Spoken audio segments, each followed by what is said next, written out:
You're tuned in to Agriculture Today, and we start our Wednesday show with K-State and Washburn law professor Roger McEowen as we talk about one of his recent blog articles. Roger, thanks for joining us today. Good to be with you today, Shelby. Roger, a few different topics within this blog article, and first, wanting to talk about reporting 4-H fair sale income, as many county fairs are currently taking place or will be taking place soon. Yeah, that's a big issue, and it seems to come up to me every year in the form of numerous questions. But members of 4-H clubs or FFA chapters will obviously raise livestock as part of their educational program, but they will then sell that livestock at the end of the fair, and so that's income that's generated. So the question is, how do I report that income? Well, you should report it on the other income line of the Form 1040, and there it's not subject to self-employment tax if the animal was raised primarily for educational purposes and not for profit, and was raised under the rules of the FFA or the 4-H, whatever the sponsoring organization is. And as such, it's not earned income for what we call the kiddie tax. But if the animal was raised as part of an activity that the participant or the seller was engaged in on a regular basis for profit, such as they were already farming, they had their farm income, then that's a different story. The sale income then would go on Schedule F because it's part of a farming operation. And that's also true if the 4-H or FFA member was farming, had other types of activities, and this was part of those business activities. And so if it goes on the F, then it will be subject to self-employment tax. Roger, are there times where 4-Hers need to maybe take other things into consideration as well? Well, yes, indeed there is. If they want to start an IRA with the sale proceeds, then the income has to be earned income. And if it's earned income, it's going to go on the Schedule F subject to self-employment tax. So if this is part of their farming operation, then sure, they can use those proceeds to start an IRA with. Also, the question comes up whether it's important for them to earn credits for Social Security purposes. Most younger people are not thinking about that, but if they are already engaged in a farming activity, then they may want to start to build up those credits or add additional credits as to what they've already earned. But those, I think, are the major two other considerations in addition to what do I report this income. Another topic for us to talk about from your recent blog article, and this one involving attorney-client privilege and how there is an exception to that privilege. Yeah, the attorney-client privilege, we often think of as being pretty rock solid, but there is a major exception to it that not only clients but attorneys need to be aware of, and I find that some attorneys are not aware of this, and obviously if they're not, then their clients aren't either. But normally our communications with clients are protected from disclosure. But there's an exception that applies if an attorney provides legal advice that leads the client to commit a fraudulent act or a crime. And I think for attorneys that are in a rural practice, this would primarily come up in matters involving bankruptcy planning, as well as estate planning, when in both of those situations you're trying to protect assets from creditors. There are legitimate strategies that you can use to protect assets from creditors, but there are some strategies that are not legitimate, and they can be challenged as fraudulent or illegal. And communications, if the government gets involved and it decides to prosecute because the client has now done something, they've committed a fraud on the public, they've committed some sort of crime with asset sheltering techniques that are illegal, then the government may want to see what communications they had with their attorney, and those communications will not be protected. And this has come up.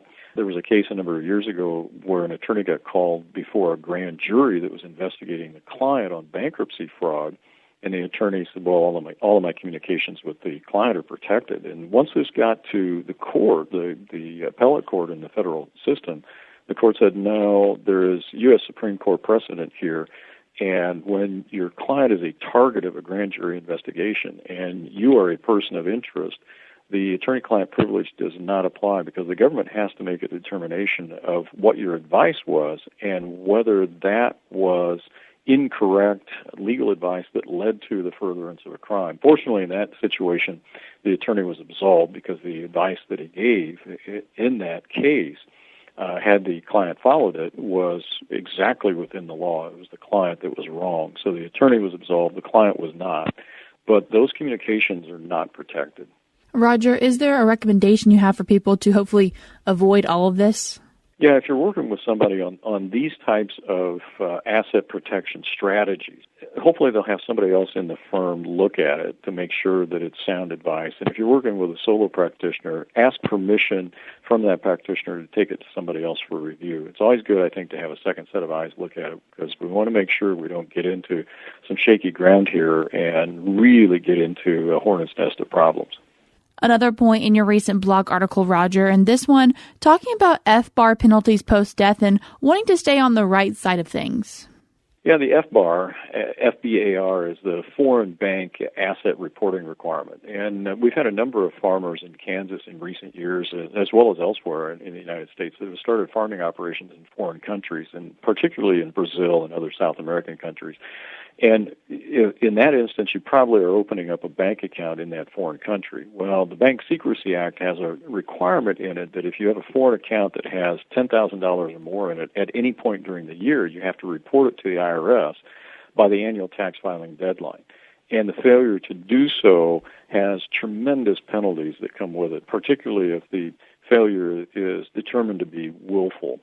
We had a recent case that pointed out that these penalties still apply after the taxpayer dies, and the estate of the decedent would have to pay the penalties. Now, fortunately, in the case, then this case came out of Florida, the widow, the surviving spouse, the widow here in the case, she knew her husband had some foreign bank accounts, but she did not know the extent of those bank accounts, which contained millions upon millions of dollars in Swiss banks. And as soon as she found out about it, she did hire professional counsel to rectify the problem and get the filings that have been missed, get those all filed. And so she escaped the willful penalty, which IRS was seeking exceeded $20 million in penalties. So if you've got farming activities outside the U.S. and you've got a foreign bank account, make sure you file the right form and report those accounts every year to the IRS. Those penalties can be huge. If you're not aware of this, talk to your tax counsel about this, and so that you're aware of what this rule is. Roger, the last point for us to talk about from your recent blog article, a reminder as to why it is really, really important to read over contracts before signing. Always a good idea. A lot of times I am sent contracts to review for people, and I'm glad to do that. In fact, just finished another one here just recently on a new USDA program. But the case that I'm referring to is a situation where a producer consolidated existing loans with a local bank and thought he had 30 years to pay off the new loan, which combined all of his previous loans to the extent under $3 million, and thought he had 30 years to pay that off at a fixed interest rate. Well, it said 30 years unless the lender decided to call the loan in at any time with no reason. And that's what the lender did about 3.5 years in, and the farmer was puzzled because he was current in all of his payments. Well, there was a clause in that note that he signed that gave the bank the right to do that, and it was also a variable interest rate that was going to hit starting in 5 years into the contract, and he was about to get there. And I think the lender took a look at the financials and said, well, they're able to scrape through and make the payments now, but when that interest rate hits the variable rate, it's going to more than double on him from what the fixed rate was, and he's not going to be able to make the payments. We're going to call the loan in now. And when that happens, you have very little recourse. There's only a few options that you have. One is you can plead for the bank to enter into a forbearance agreement so that you can get a loan from somebody else to pay this loan off, and the new loan hopefully has better terms for you. Whether they'll do that or not, it's at their option. Another one would be to seek mediation on this, and of course K-State has the Ag Mediation Service, and that's one possibility. And a third possibility is to file Chapter 12 bankruptcy. Now, none of those are great options. Obviously, forbearance would be the best. Mediation would be probably the next best. Chapter 12 bankruptcy, that'll stop the lender from taking action, but it also has negative consequences for the borrower. So the lesson here, not only in financial instruments, but in all types of contracts, make sure you read and understand what you sign, because the legal consequences of not doing so can be very significant. Roger, if people would like to read more on this article or other articles from you, how can they do that?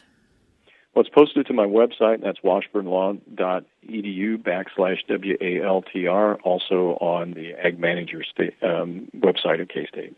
Roger, I appreciate you taking the time to join us today and share with us some information from your recent blog article. Thank you, Shelby. That was K-State and Washburn Law Professor Roger McEowen. If you'd like to read more on these topics, you can do so by checking out his recent blog article titled FBAR, Read Before Signing, Reporting 4-H Income, and Attorney-Client Privilege. You can find it by going to washburnlaw.edu/WALTR. Again, that is washburnlaw.edu/WALTR. Or by going to agmanager.info. Once again, that is agmanager.info. Of course, I will also link it in today's show notes on agtoday.net.